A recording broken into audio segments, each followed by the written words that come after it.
Shalom and welcome to another in our series of podcasts from Temple Beth Am, a dynamic center for conservative Judaism in Los Angeles. This is Meditation and Mindfulness with Rabbi Adam Kligfeld. Hello everyone, good morning. Good morning to those who are here in my office at Temple Beth Am. I'm going to raise this up a little bit. Hello to those who are joining via Zoom. Hello to anyone who's listening or watching on Facebook, on my page or the synagogue's page, and hello to anyone who is following asynchronously in the Temple Beth Am podcast series. It's Friday morning in Los Angeles, and this group of people that kind of ebbs and flows has sort of made a commitment to ourselves and on some level to one another, not a formal commitment, that no matter what else is going on, if we're available, we're going to claim 15 to 20 minutes where the focus will be almost nothing.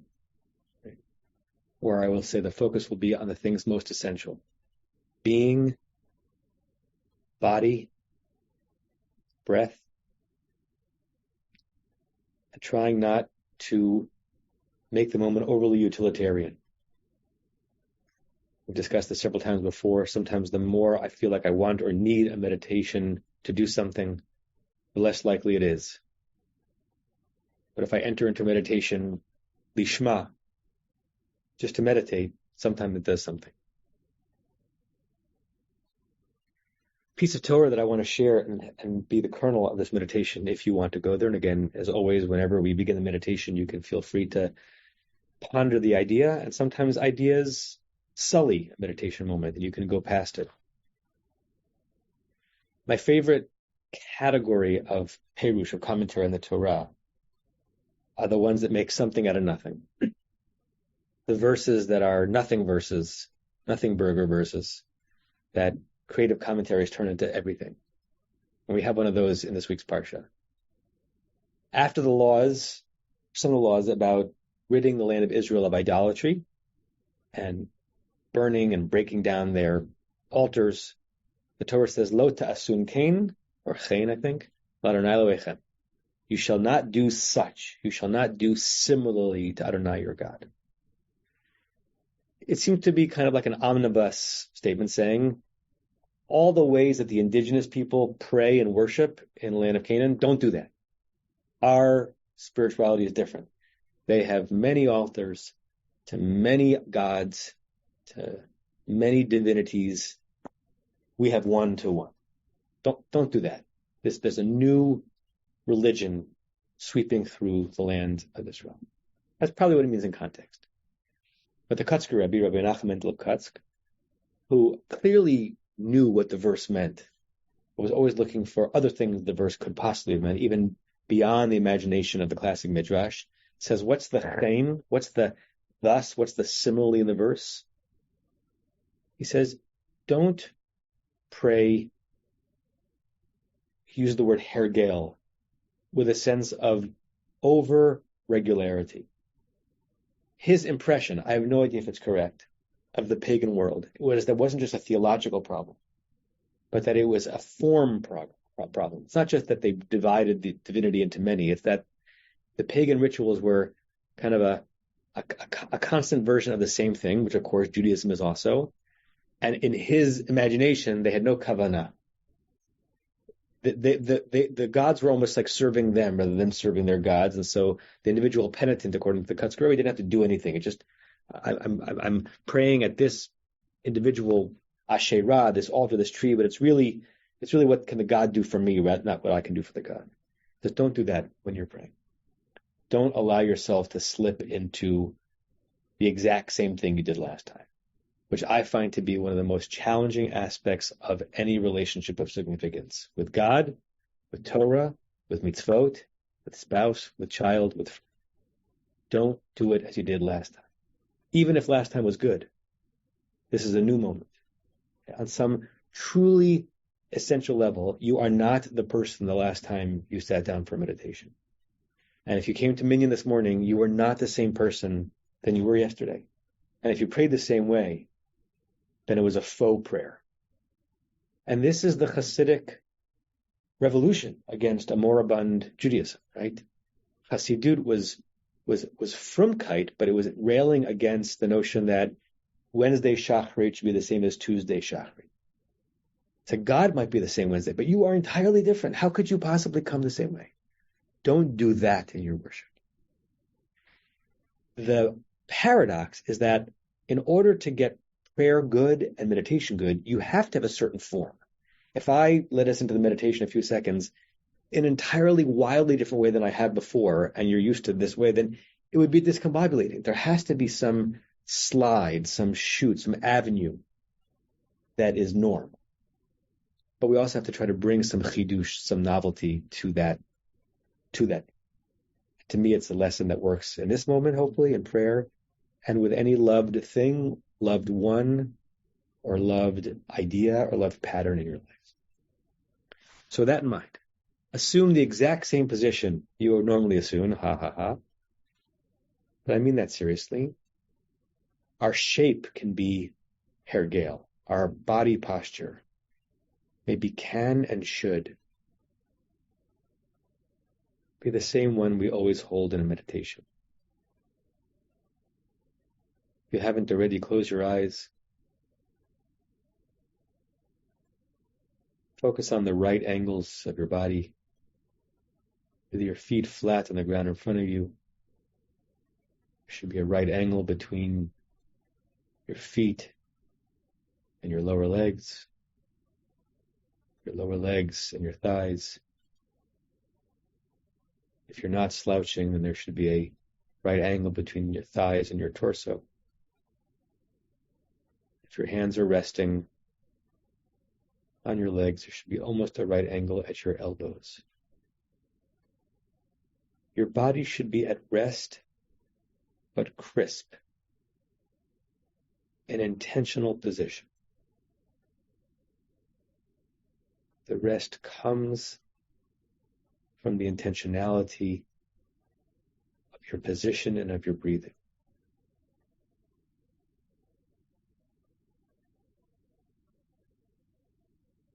And you can bring regularity to your breathing. You can give it a norm. You're going to breathe in with your nose, out through your mouth.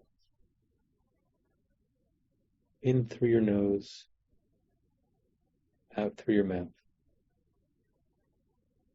If at any point you find your mind wandering, which is normal, and you want to come back to the core, as you are breathing in, hear your own voice speaking inside of your head. Say the words, I know that I am breathing in.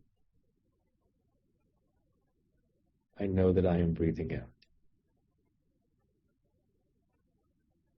I know that I am breathing in.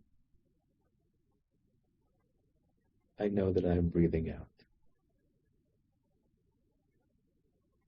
So we create a fixed structure in our bodies, in our breathing, to empty us out so that something new can enter. What will it be? We don't know. We haven't yet thought the next thought we're going to think. We haven't yet felt the next feeling we will feel. But as we ride the vehicle, a fixed position, fixed and intentional breathing, we are open to chidush, open to mini revelation, open to this moment being structured the same as our last meditation, but an entirely new phenomenon.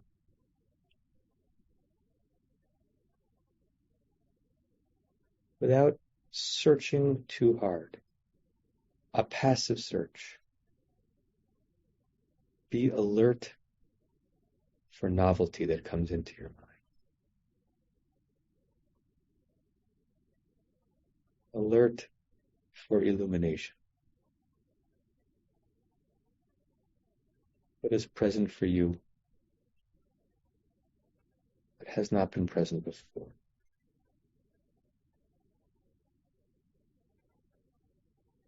How is your soul speaking to you that simply would not have been the same yesterday or a week ago? Lo ta'asun kain l'Adonai Elohechem. Don't treat this moment as raw repetitiveness. Open this moment to anything and everything, particularly wonder. Particularly wonder.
When you're ready, you can come to the surface. Pass this around. I'll pull up the closing meditation prayer. And we'll say this 3 times together.